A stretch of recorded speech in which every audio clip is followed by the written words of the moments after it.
Good evening, ladies and gentlemen. My name is Dave Sabathy, and I'm with the Western DuPage Chamber of Commerce, serving Warrenville. If you could, please stand with me for the Pledge of Allegiance. I pledge allegiance to the flag of the United States of America and to the republic for which it stands, one nation, under God, indivisible, with liberty and justice for all. Thank you so much, and thank you so much for being here this evening for the State of the City address. In just a moment, I'll introduce our mayor. I don't know what he's going to say. I haven't seen the words. I haven't heard them. But if he is following his normal tradition, he's going to talk about all the assets of Warrenville. He'll talk about some structures, he'll talk about some processes, and he'll talk about some people. Now, the great news for you is that there is a huge list of those assets, and particularly in regards to the people. The bad news for him is there's this long list of people, and he will miss some of you, so I will apologize ahead of time, and please understand, that's the good news for Warrenville. Normally, we talk about some things that maybe the chamber's doing. You'll hear about that. We actually are taking a trip to China, and we welcome the community to participate with us on that September 22nd to 30th. But what I'd like to do is, as the mayor's talking about the assets that are around Warrenville, how responsible of stewards they are with the authority and the funds that you entrust them with, and all the other taxing bodies, the fire district and the library and the park districts, and all those that contribute to make Warrenville the way it is, the great place to live. I want you to think about it. How do I fit in? How do I participate? Because each and every one of us is, well, Warrenville, and it misses us when we don't contribute, and it benefits greatly by the way we do contribute. So whether it is to attend the school and be inspired by the strength and quality, intellect, and spirit of our young people, or to our art here in town, to our community festivals, or just to know that your city is taken care of so well, there's some place for you to participate. Maybe it's just talking to your neighbor. We tend to have gotten away from that a little bit. So as you're talking about it, think about, how do I fit into that? How do I participate, and how do I contribute to make this the kind of place that everyone else calls Warrenville, but we call home? With no further ado, let me introduce our honorable mayor, David Brummel.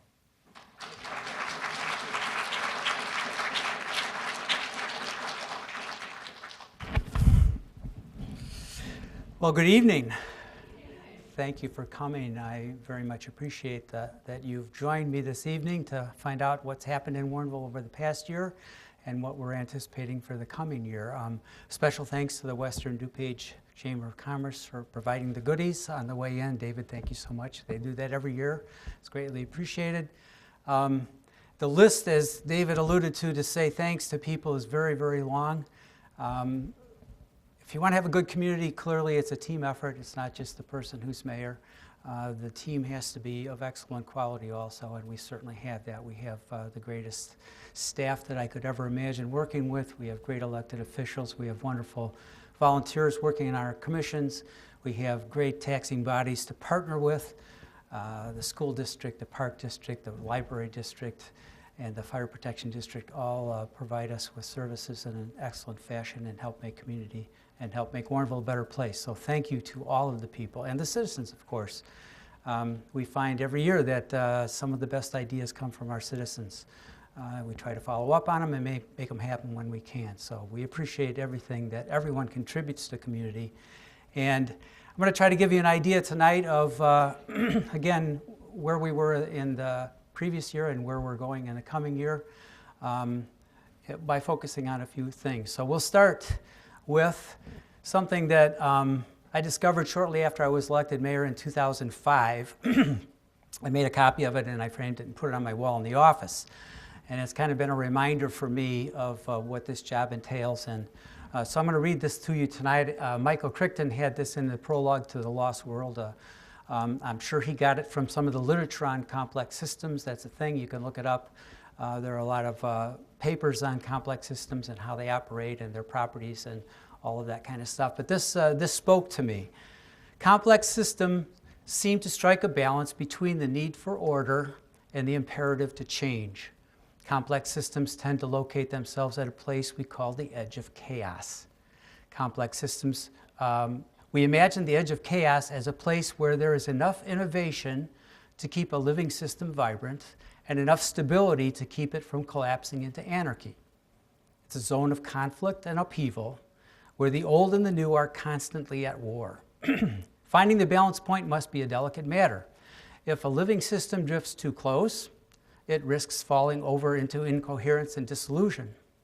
But if the system moves too far away from the edge, it becomes rigid, frozen, totalitarian. Both conditions lead to extinction. Too much change is as destructive as too little. Only at the edge of chaos can complex systems flourish. I think if you talk to some of our staff, they would say this past year we were right on the edge, maybe with our toes hanging over the edge sometimes because we've had so much going on, almost all of it good stuff. But this was a reminder I wanted to share with you of the fact that we can't get complacent with what we have, that we have to recognize that change is coming and we have to do our best to manage that change. And we have to welcome the fact that sometimes it's uncomfortable for those changes to happen. But if you do them right, the lasting effects stay with the community and you've left a legacy that you can be proud of. So what I've got tonight are some items that fit under our strategic plan goals. Sometimes I suppose if you watch things, you might think that stuff happens kind of randomly. We like to think that's not the case. We have a strategic plan from 2015 that was adopted by the council. This is our guidebook for the development of the community and the future of the community. We believe that's the way to do things, by planning ahead, by understanding what your goals are, and by always considering the long-term best interests of the community. So what I have tonight are 6 goals that are in that strategic plan. We're going to look at how those goals played out in 2017, and then we're going to take a look ahead to 2018 and see how they fit into the coming year. Economic development is the first one. This has been a priority for some time. We've had significant success in 2017 in that quarter. Almost $18 million worth of investment in our community. Construction value of new permits, 657, the most that we've ever had. That certainly speaks to the vibrancy of our community. We have a couple of new restaurants, Chuy's and Skippy's. I hope you've gone to both of them. They're excellent. It's very nice to drive by them in the evening and say their parking lot's full. That's a good thing. That brings them people to our other restaurants also. C.R. Schmidt built a new headquarters. They're a paving company. We have Allied Roofing, took over a place and remodeled it into a very nice business. So we're fortunate to have some new businesses and some new restaurants also. Along Route 59, that's probably the hot spot in Warrenville, maybe will be for some coming years. It was precipitated by that dark black thing up in the corner there, which is the rooftop of the Amazon Fulfillment Center, which is technically in Aurora, but it's right on our border. We got a new intersection out of that with Duke Parkway and Route 59, which you can see in the photograph. The entire intersection is in Warrenville. It's in our Southwest District. It's in our TIF 4. That development really spurred interest in our community and brought some developments that we're going to talk about tonight that are going to happen for sure. We got quite a bit of infrastructure improvements out of that little spark that landed next to our community. Over $6 million worth of new road work, sidewalks, trails, sewer, water improvements, all the infrastructure stuff. Our total investment was less than a quarter of that. So outside interests, this is how we try to leverage everything we do in town. We try to get money from others to help us accomplish things we need to accomplish.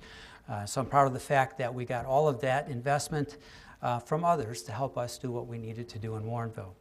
We have this, which I think is pretty cool. Every once in a while, you have to reinvent yourself, right? I mean, we've loved the acorns. It was a warm thing. All right, there's Mayor Lund is approving. It's going to be all right. Branding, as you may or may not be aware, it's really important in our society these days to have a brand that means something positive to people. We spent a considerable amount of energy to come up with the new logo and the new branding theme, which is naturally, to enjoy and appreciate the natural things that we have in Warrenville that promote a healthy lifestyle. It dovetails nicely with what DuPage County is branding itself as. It works very nicely with the DuPage Convention and Visitors Bureau branding effort also. So we found ourselves partnering inadvertently with a couple of bigger organizations and fitting in very well with what they're doing. So very positive thing. It's exciting to make these changes sometimes. Again, they're a little bit scary sometimes to hear what people say. The first initial things are, well, I like what we had. It's always the case. But it's growing on me. I hope it's growing on you. I think it's a really nice thing. Fiscal conservatism is a big element of what we try to do here at the city. We continue to have no debt against the general fund. This is the place where you applaud. This pretty much makes us an anomaly in communities and in government in general, I think, statewide, federal-wide.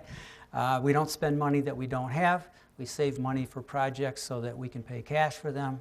And we're very careful about making sure that when those projects are done, we're in a position to maintain them going forward, as we have a capital maintenance and replacement plan that takes care of that. We always have a balanced budget. We are, of course, required to do that by state law. Of course, the state's required to do that too, but we actually do it. We have a lot of new economic development. We're going to have a lot of new rooftops in the next year or so. Some of that's in progress right now. Some is in the wings waiting to happen. This will help on a number of levels. One, it'll provide some diversity in housing stock. A community needs that to be vibrant. If you have all the same type of housing, it's not really a healthy situation. So we're going to get some new housing that we haven't had in the past that's a little different. I think that's going to be it's going to help our community a lot. It'll help our businesses certainly, because the more rooftops you have, the more people are there to go to the businesses that exist, and the more businesses that are likely to locate in your community, because there are people there that are going to frequent them. So that's one aspect of it. We have a tradition, a 25-year tradition here of excellence in financial reporting. We follow the rules. That should be reassuring to you, because there are no secrets. Everything is done according to the rules that we're required to use. And we do it so well that we get an award for that every year. And for the past 25 years, we've gotten that. So, Finance Department. You hear a lot about public safety pensions and how difficult a situation that is statewide and for a lot of communities. We're doing quite well there. Relatively speaking, I suppose, there are a lot of communities that are funded in the 20% level. We're at almost 70%. We're required to be 90% funded by 2040. We're well on our way to meet that goal. We make our payments, our actuarial, you know what I mean, payments every year. And we actually pay an extra amount every year to keep a little bit ahead of that. So we're in pretty good shape as far as that goes. And the last thing is sort of one of our bywords for every project that we take on in the community. We try to find partners that help pay for it, and we've been very successful doing that. So going forward, we will continue to do that, and we've done that this year with the projects that we've already got going. Open space and environment, again, that fits in with our new branding. Live Warrenville naturally. We're a tree city. That's a really big thing. It's not just a matter of sending a letter in saying, hey, we'd like to be a tree city. There are a lot of metrics and a lot of hoops we have to jump through in order to qualify for that. We have an Arbor Day celebration, and we have a lot of other things that we're required to do to qualify for that award. We've done that for 30 years now, another thing to be proud of for our community. The streetscape design was finalized this year. If you drive along Butterfield Road as you go through Warrenville and past Batavia, you see that already there are a lot of nice things in place. We have more plans for doing things to make that more attractive, to let people know they're coming into our community and we're a quality community. We have a nice permanent sign that's going to be put out there, masonry sign. The bridge on Butterfield Road is going to have decorative elements on each corner, similar to what we have on the Warrenville Road Bridge. So again, as you come through town, you realize you're at a place that's a special place and that's nice, and we take pride in who we are. So we've got those things going for us. In terms of infrastructure, which is always something you have to be concerned with as a community, we've extended water and sewer utilities on Williams Road, Calumet Avenue, Glen Drive North. That's almost $2 million worth of work. Again, all cash. We paid for that. We did not borrow to do that. Duke Realty, again, as we partner with others, was so excited about getting their project going that they coughed up $500,000 to help us get that, the sewer and water out there. And of course, we are designing and considering for implementation an infiltration and inflow reduction program, which sounds imposing, but it's really pretty simple. You have two kinds of wastewater. You have stormwater that usually goes to the river, and you have wastewater that has to be treated. Those two are meant to be kept separate. We send all of our treatment, our wastewater, to Naperville to be treated, and we found Naperville's been keeping track of that. We do also, obviously, but during storm surges, all of a sudden, more wastewater comes through the system than it should be, which indicates to us that we have infiltration problems. We maybe have still some people who have their sump pumps hooked up to go into the sewer system, which is illegal and really not a good idea. So we have two things that we have to deal with there. One, Naperville has requirements that we have to meet. We have new development coming. They're concerned about those surges, so we're going to work to try to reduce that. They're requiring us to do that, which is reasonable. The other thing is that we pay as citizens. When you pay your sewer bill, you're paying to process stormwater, which makes no sense at all. That those two should be separate. So we're dealing with that. It's a difficult and expensive project, but we have to do it. It's one of those things that's not very glamorous, but it has to happen to keep things going.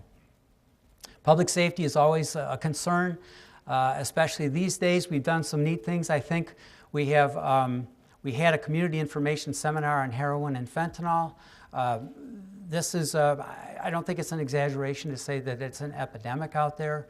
The fentanyl thing is so dangerous that police have to wear complete body suits when they deal with suspects that might have that drug, because even if a little of that powder pops out of their pocket, it can affect a person. It is a very, very dangerous, very powerful drug, and it's frequently fatal. So we have that seminar available on YouTube video if you'd like to take a look at it. We had a problem in the past with massage parlors coming to town that were less than savory, and we were told for a long time that because the state regulated masseuses that we couldn't do anything about that, but our chief found a way to do something about it. So we're not regulating the masseuses, but we're regulating the businesses, and we have some very strict requirements if you want to have that type of an operation in Warrenville. Guess what? Everyone who's still here is a legitimate business now. The others are gone. So I'm very proud of the chief for coming up with that idea. It helps to keep the community's reputation at a high level, and it also, I guess, should make us feel good, because a lot of times human trafficking is involved with some of those operations, and that helps to keep that element out of our community. We have an internet transition safety zone at the police department. If you're selling or buying something on the internet and you're a little bit leery about meeting the stranger you're going to deal with, you can make arrangements to do that at the police department during regular hours. That's a good thing. We have the medication drop box. That was a grant that we got through SCARES to have that box put in place. Last year we did 82 pounds of recycled drugs that were sitting around people's houses that are a problem many times because the kids take them and they run off with them and sell them or use them themselves. I think the chief said the other night we've passed 100 pounds at this point of recycling drugs that are sitting around town that aren't necessary anymore. National Night Out, I hope you join us this year. I think for the past 3 years we've gotten an award. It was not a participation award, it was a genuine award for our size of community nationwide. We're among the very best in the country with our National Night Out. That's another thing, it's not just a feel-good award. There are metrics that have to be met, the requirements. We meet those, and we do that with flying colors. We have roughly 1,400 people come to that every year, which is kind of nice. It's a very nice family event, as you can see from the pictures, and we thank Target for their participation. They provide the food for that event for us. Diversity is always something that we try to work on. We try to make sure that our entertainment events in the town are attractive to a diverse population. We've observed anecdotally, I don't have any scientific evidence, but talking to folks that when we do our events, there's a really nice mixture of people ethnically, which is good for the community. It's very healthy for us. We have, I believe, 5 Spanish-speaking officers on our department at this point and 1 Polish speaker. So that's something that's very important. The Spanish population is growing in this area. We want them to feel welcome and safe in our community, because if they feel that way, they'll be good citizens, and we want them to be good citizens, obviously. So that was our 2017. Let's take a look at the same 6 goals for the coming year. I didn't see that before. They snuck that one in on me. Again, the Southwest District. That part of our community has languished for decades. I dare say that parts of that are pretty much at this point the way they were when I was a child. They haven't changed a lot. There are a lot of issues up there, a lot of infrastructure issues, a lot of things that made it difficult for that to develop. We knew that development was coming to the area, so we took steps over the past few years to prepare for that development. As I mentioned earlier, part of the problem that we were so close to the edge of chaos this year was that we've prepared very well for economic development in the last 10 years, and it all came at once. And so here we are dealing with it. We did too good of a job getting ready, but that's kind of what we do, and it's paying off. Lexington Trace, a $35 million project on the west side of 59, south of 56. Again, it's a big empty area at this point. 106 single-family townhomes by a well-known developer. It should be a very nice development for our town. Again, it provides us with more diversity of housing stock for those folks that don't want to have a yard to deal with or a single-family home to deal with. They'll have an opportunity here. Millennials, younger folks, empty nesters, it'll be a great place for them. Also upcoming, this isn't locked in yet, we're dealing with MI Homes presently. You should be familiar with MI Homes. They did that great development up on Herrick Road, Herrick Woods. 74, if I remember correctly, townhomes. They sold out in less than 3 years. They're a great developer. They do a good job. They make a good product. They love working in Warrenville. And so they're coming back, and we're talking to them about a $65 million project that's a mixed-use one with townhomes, apartments, and commercial. That would be on Route 59 also, Southwest District. So again, we made those preparations, and they're paying off with some great developments. Another one, Thornton's Gas Station. We're very close to having that nailed down at this point. That's on the Duke Parkway intersection on 59. Thornton's, if you're familiar with them, they're a class operation. They do a great little job. If you've seen the one up on 59 in West Chicago, it's a very, very nice gas station. Apparently there's not much worry that we're going to switch to electric cars soon, because this seems to be where the big investments are made in these big gas stations. That would be good for us. We've been told that we can anticipate up to, or probably at least, $500,000 in revenue from that gas station. Again, a perfect spot for it. It's on 59, where tens of thousands of cars and trucks go by every day. It doesn't affect our community in a negative way, but it provides us with some income to help keep our real estate taxes down. Two Brothers. Who doesn't know about Two Brothers?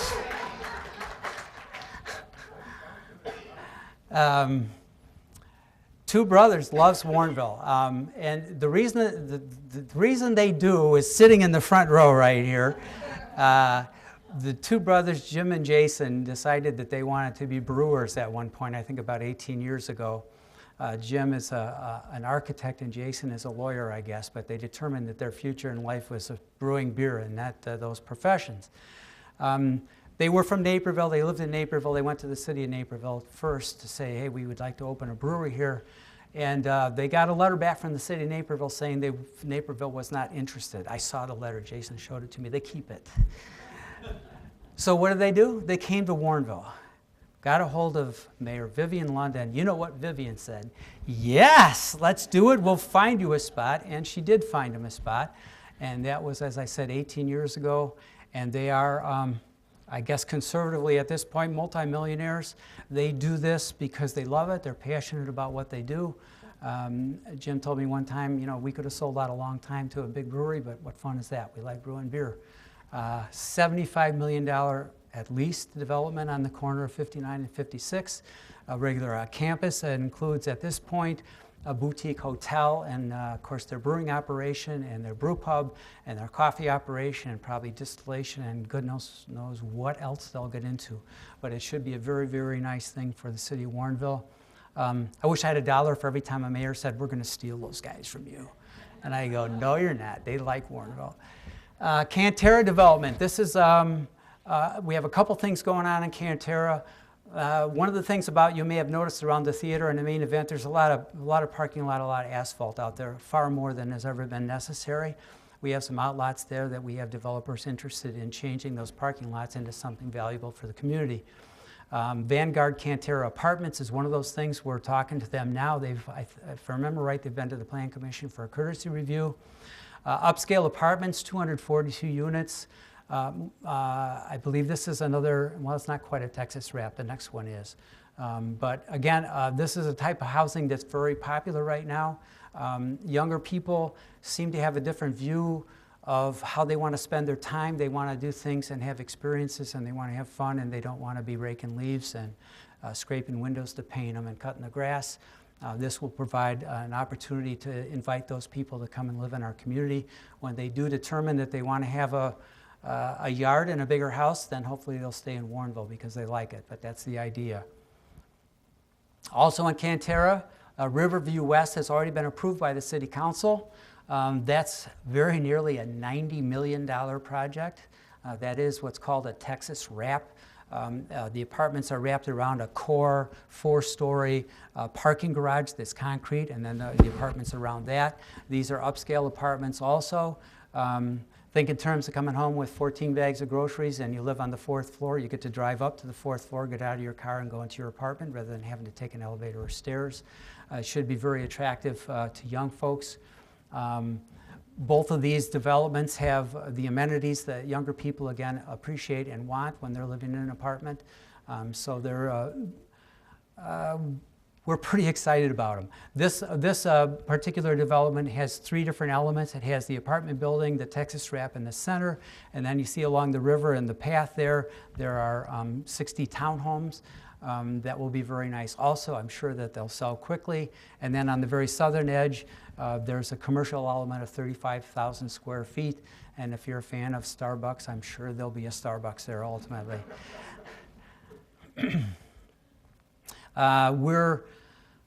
Today, I came up to City Hall, and yesterday too, and I got out of my car and I heard machinery going, and it was just the best sound that I've heard in a long time.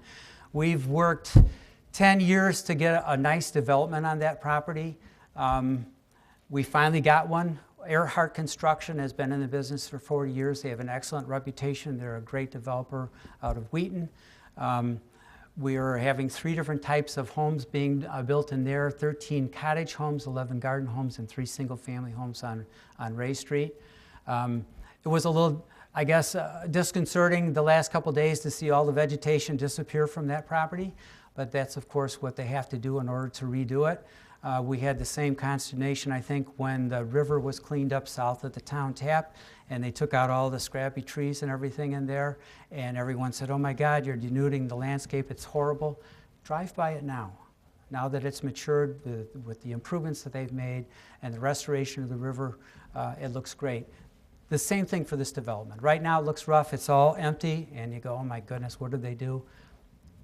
Let them get it done. If you see the landscape plan, you can see all the trees that are planned to be put back in there. Give them a few years to grow back. They will be quality trees. It will be something that we can be proud of.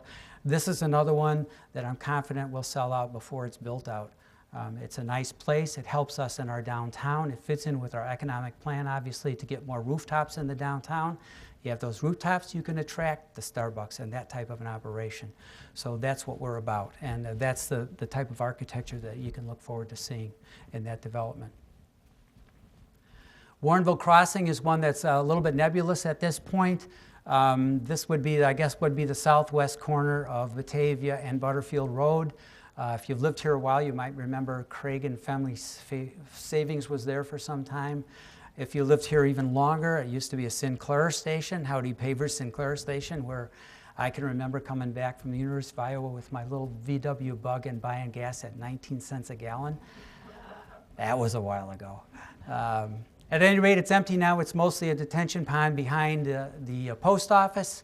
That would be potentially filled in with, they do that underground storage thing, but we're talking to a developer who's interested in putting some townhomes there and a restaurant on the corner. So that would be very nice. But again, we're very sensitive to the fact that this development is in our downtown, and it needs to be something that fits with the downtown. Some of the other bigger developments are a little more remote from the older part of the community in Cantera or along 59. Not quite as sensitive to the scale and the architecture as it will be here. So one of the things we're working with, and we've made it very clear to the developer, is that this has to be something that fits in our downtown, that will make our downtown a nicer place. So that's in progress. We'll see. Some of the other things we're talking with people about, the Schilly property is along Ferry Road, right along Illinois 88. It's been kind of an industrial warehouse storage area for decades. Again, an area that needs to be upgraded. We've got a developer there with a $14 million project that has potential for medical offices and a hotel. So that's also in the works. It hasn't been committed to yet, but it's something that's probably going to happen. Speedway gas station, they've talked in the past about revamping, expanding, putting in the new style gas station. You've probably noticed that the old style gas station has you line up, and it's very awkward and it doesn't work well. The new style, you pull in and pull out, and everybody's lined up like parallel parking. They're going to expand onto some new property that they purchased to the north and give us a great new gas station, $3 million, again, investment in our community, in a really good spot right on 59 where a lot of people are going to be using it. So we're excited about that. We're going to continue with our fiscal conservative approach to life. One of the things that's, I guess, we've deferred for some time because of the expense and the difficulty is the ERP, which I asked for a simple explanation of what that is so you could understand it. Centralized database for business operations. We are, as you know, we're coming from a mom and pop operation that Vivian virtually had to bring alive by herself over the years, and we're transitioning into a more policy-driven professional operation. We have legacy ways of doing things that we've dealt with. They've worked for a long time. We're getting to the point where a lot of those are timed out. They won't be supported anymore by the people that provide them. They've reached their useful life, the end of their useful life.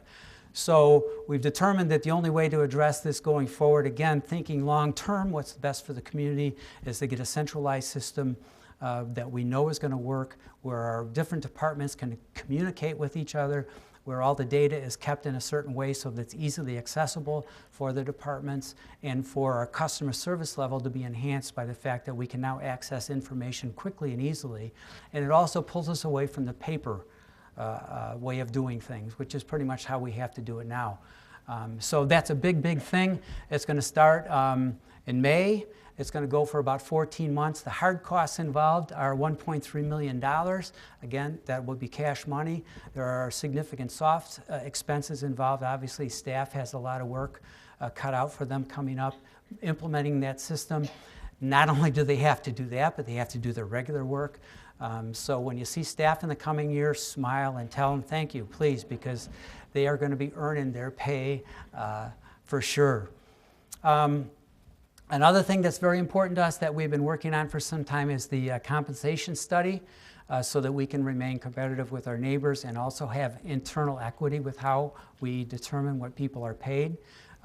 We want to be able to say to someone, if someone comes in and says, this person is getting X amount of money and I'm only getting this, that doesn't seem fair, you want to be able to say, well, here's how that's determined. Here's how that position is figured on what you're going to get paid. Here's how your position is figured, so that, again, the fairness thing is a big thing. Also, we want to be competitive with our comparables out there who are going to hire people away from us, so we have to know that we're in the same range that they're in. So this whole thing is to give us an idea, again, to professionally determine what people are paid and why they're paid that, and keep that always with reference to what others are paying in other communities so that we can remain competitive. Another big operation that's in progress. Again, grants. We're always on the lookout for grants. We're very careful to make sure that Virtually every project that we undertake, we get outside money from, either from the state, from the federal government, from the county, wherever we can get it, from private sources. We're always looking for that. We're looking at some additional lighting at an intersection that's dimly lit and has proved to be a problem in the past. We're looking for grants to help us accomplish that. It sounds like an easy thing, just put a couple more lights up, what's the big deal? No, it's not. It's a state road and you got 1,000 things you got to deal with, and it's expensive and it's a pain, so we're trying to find somebody to help us do that. We also, we're working on a path from McKee Marsh up Mack Road to 59. We'd like to make that connection for people to keep them off of that road. As if you've ever ridden a bike or run there or anything, you know that it's a dangerous road because it's very narrow. In the process of trying to get that path approved, it was determined that the bridge won't accommodate the path, and the bridge is reaching the end of its useful life also. So now we're in the process of finding some money to get that bridge replaced. The 2 bridges that we replaced, most of that money again came from outside of town. So we're looking to do the same thing with this bridge also, and hopefully get that path in along the north side of Mack Road. Open space and environment central to our success as a community. This year, we're going to hopefully complete the streetscape enhancements that were adopted last year. So you'll see some changes coming out on Butterfield Road that will make our community more attractive for those that are passing through and for those that are coming home in the evening to pet their dogs. I say that because we have dogs now and I like to do that. We're hopeful to get a trailhead across the street in Albright Park. Thousands of people use that prairie path every year coming through Warrenville. Again, the idea is they stop in Warrenville for a little bit, they get refreshed in some way, they look around and say, my, what a nice little town. These folks take pride in what they have here. Isn't it nice that they provided that for us? It's all about image, about branding, about who we are. Encourage people to come through on bikes and run and that sort of thing. So that's another project that we have going that we'd like to see completed this coming year. Some public sculpture. We have a number of things that are kind of nice in town. We're looking at another one. The Tourism and Arts Commission put together a proposal for one in Leon Schmidt Park. So that'll be coming in 2018. And then we're hoping to complete that Mack Road Bridge design in our search again for a grant. It's always good to have the design and the costs when you go in for grants. Goal number 4, city infrastructure. That never goes away. It's always on our plate. There's always something. Now we have the plan in place. This year we're actually going to begin the implementation of that I&I program, the inflow reduction program. So that will be a good thing ultimately. It's again another one of those things. It's a lot of work, but ultimately it's going to be a very positive thing for the community. And believe it or not, because we're developing, we have to have another water tower. So we're looking for a way to get that accomplished this coming year also. We planned for it, we knew it was coming, but it's one of those things that's, again, a pretty big bite off the old apple, so it'll be a big project for us. Sanitary school sewer extension, we're going from Landon to Route 59. That's nearly $1 million project, and we have to upsize the Landon one, the interceptor pipe to accommodate new development. Have to make a bigger size again. These things happen, and these are, again, a couple of projects that we're going to be paying cash for that are going to happen this year that are essential to accommodate the new development and encourage quality development. Public safety.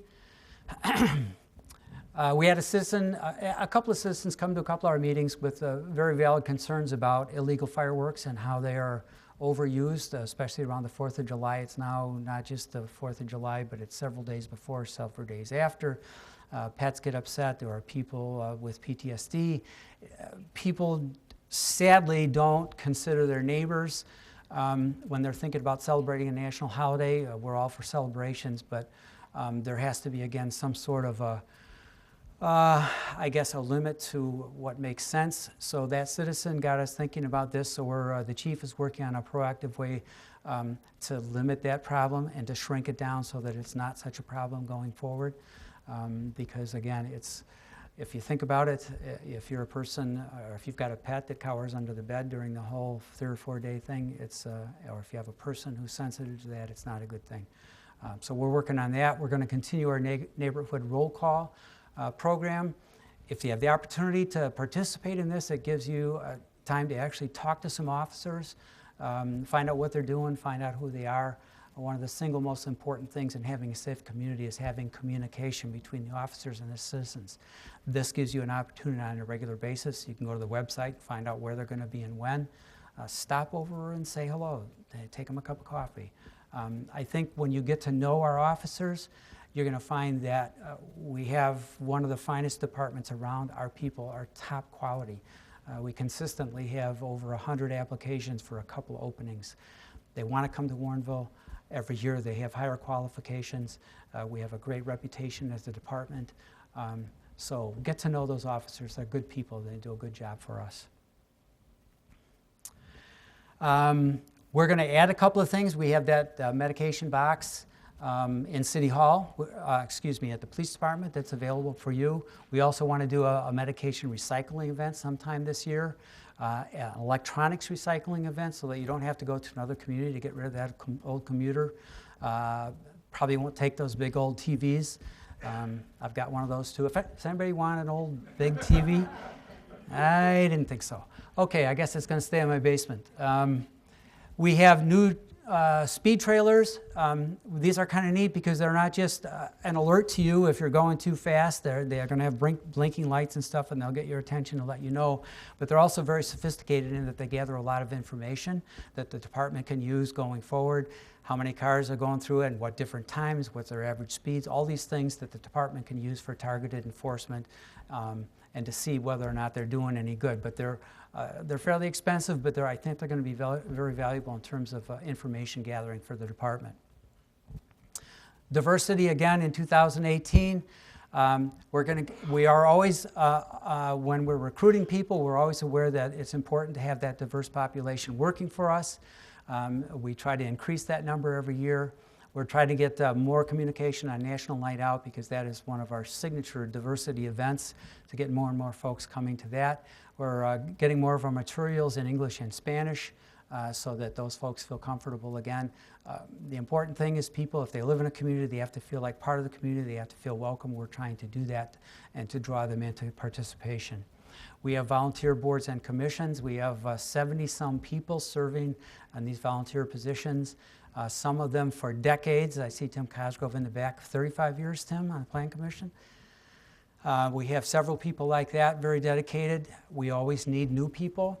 So Alma has started a database for me of people that are interested in being on commissions because I have people that resign from time to time to move or a job change or something. Send me an email and say, hey, when an opening comes up, let me know. I'd like to serve the community in some way. You're not only going to be serving the community, but you'll find that you'll get yourself a whole new group of friends. You'll understand better how a community operates because you'll be part of that. You'll be doing something substantive to make it a better community. And you will, I guarantee you'll enjoy it. It'll be a good operation. It'll be something that you'll be glad you did. If you already volunteer at your church or at your school, you know what that means. When you volunteer, it does make a difference for you and for the people that benefit from your volunteering. Well, again, the reason we chose to emphasize the strategic plan this year is, again, to emphasize the fact that we do have a plan for the future of the community. It is a plan that has been voted on officially by the council and accepted by the council.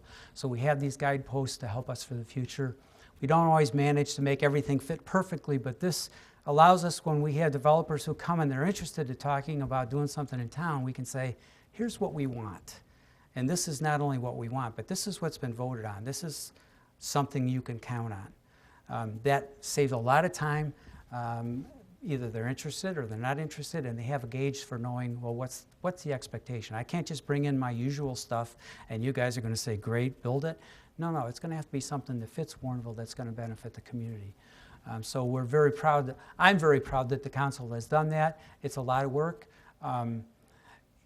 We're not people that like to do studies and put them on the shelf and forget about them. We like to use them. We like to reference, a lot of times if you look at our materials, our packets for our meetings, we'll reference the fact that this meets strategic goal number 14, whatever, so that the council knows that we're working towards those goals. So very important for us. So we're back to where are we going to be in 2018? If we had our toes crinkled over the edge of chaos last year, are we going to be in the same spot?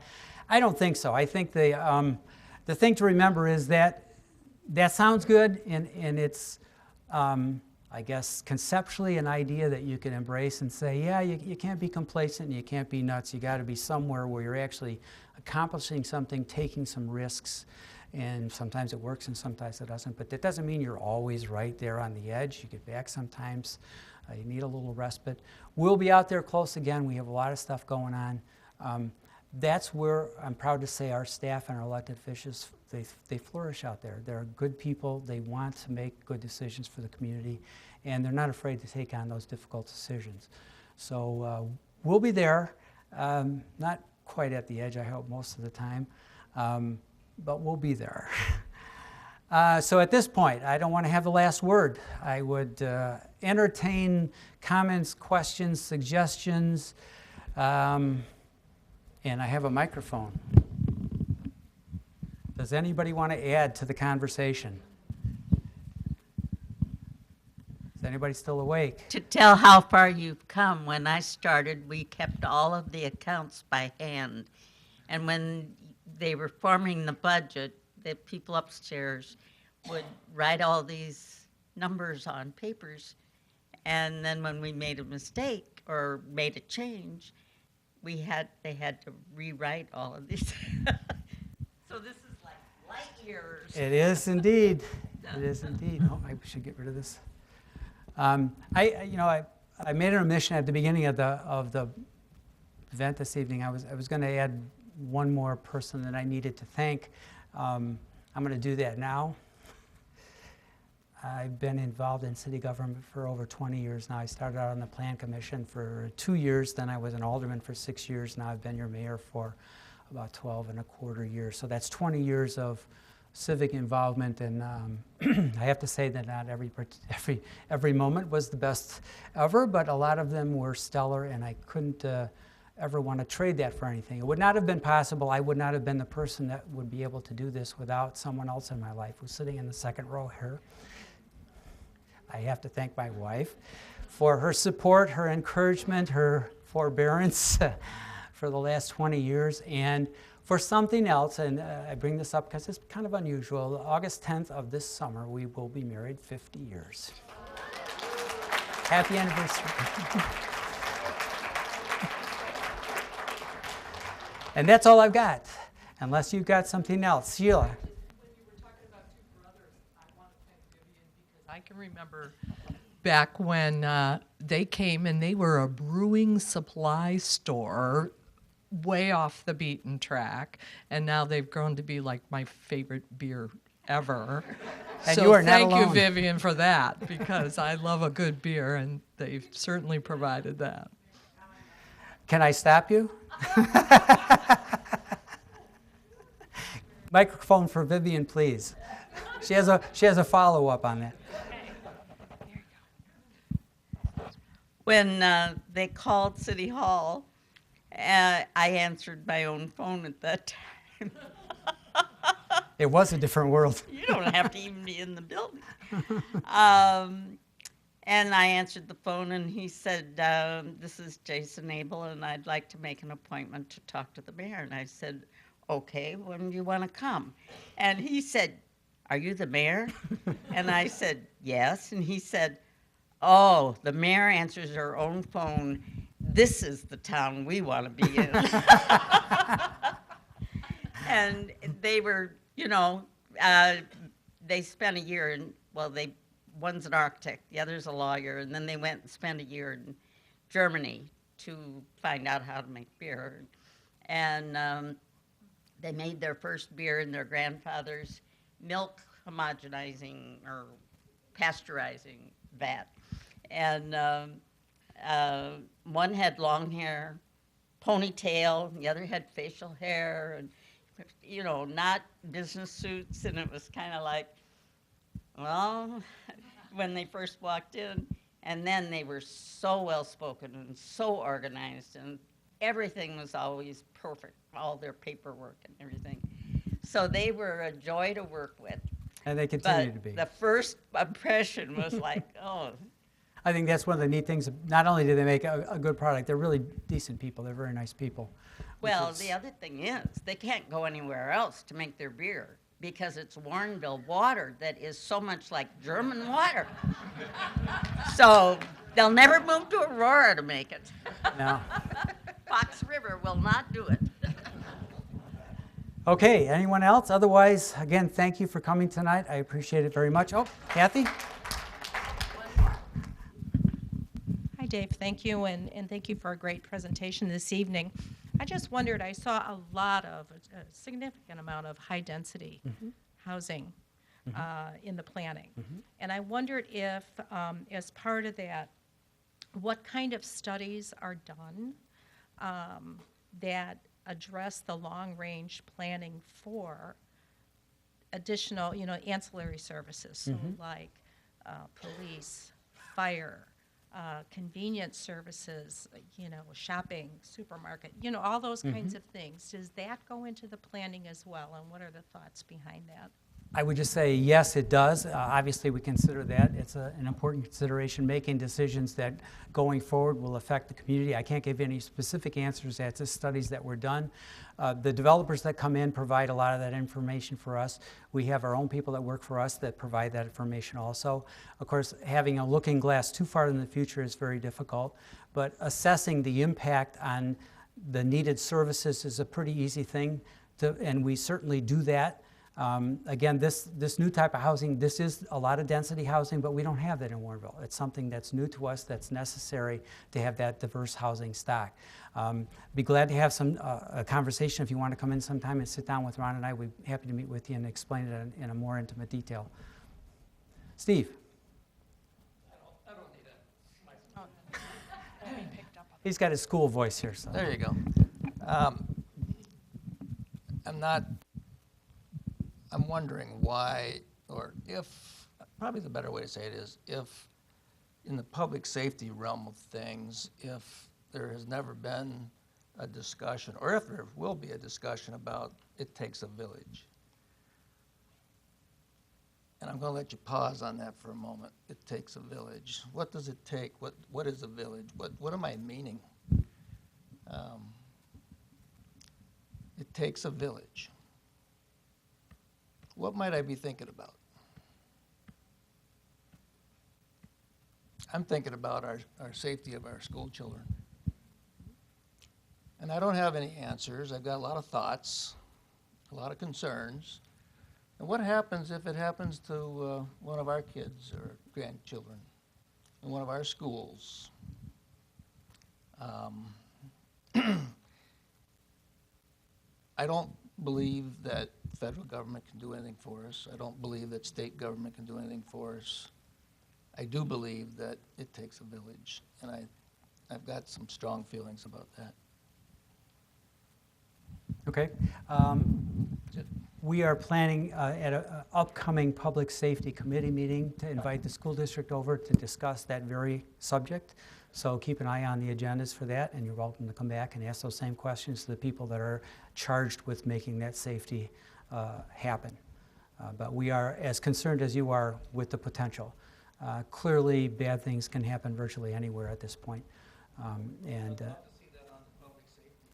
Yep, it's coming up. Yep. All right, anyone else? Yes. See, once you start, it gets easier, doesn't it? Yeah, right. Just takes that first person, right? Yep. So my wife and I are newer to Warrenville. We bought a home here in August of 2016, so this is the first meeting like Welcome. this that I've attended. Thank you. My wife couldn't be here tonight, but a couple of my good friends were able to attend with me. There were some comprehensive plans that were developed in the mid-2000s that showed a lot of development across the city. I think it was scheduled to start to take place in 2007 and continue on a 10-year plan from there. I know some of those things have happened, and some of them are continuing to happen, like Stafford Place and that property being developed now. But there are a lot of other parts of it, and I'm curious to know what is still on the table, what's still being looked at that maybe wasn't mentioned tonight, and what no longer is. You think about the intersection at Batavia and Warrenville Road, for instance. Yes, the gas station there. Yep. Yeah, we're in the process of trying to purchase that.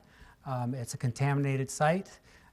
If we don't purchase it, it will remain a downscale gas station for the foreseeable future because no one will be able to make the investment necessary to clean that up and turn it into something better. So that's one of the reasons that we want to buy it. We have a willing seller that we've been working with some time in negotiations on. Obviously, we would prefer that they pick up most of the tab for the cleanup, and they've agreed to a good deal of that. It's in a TIF district, which gives us, again, the resources to do some of the cleanup also. But the plan is still active for that area to attract some new businesses. We would like to maybe move the auto use business if the Votels are ever interested up the hill. We've got some property up there, open up the river for some more development along those lines. They're a valued community resource. We appreciate them. I've been using them for 40 years, so we're not trying to force them out. I want to make Sure. that clear. But there is another opportunity for them that would open that space up for a better development. So a lot of those things are still alive. One of the things that was hardest, I think, for me when I got into public life to appreciate being self-employed. When I make my decisions, I make the decisions, I implement them, I move on. In public life, you start an idea, and it sometimes takes years before it comes to fruition, and sometimes you don't even recognize it when it's done because it's changed so much.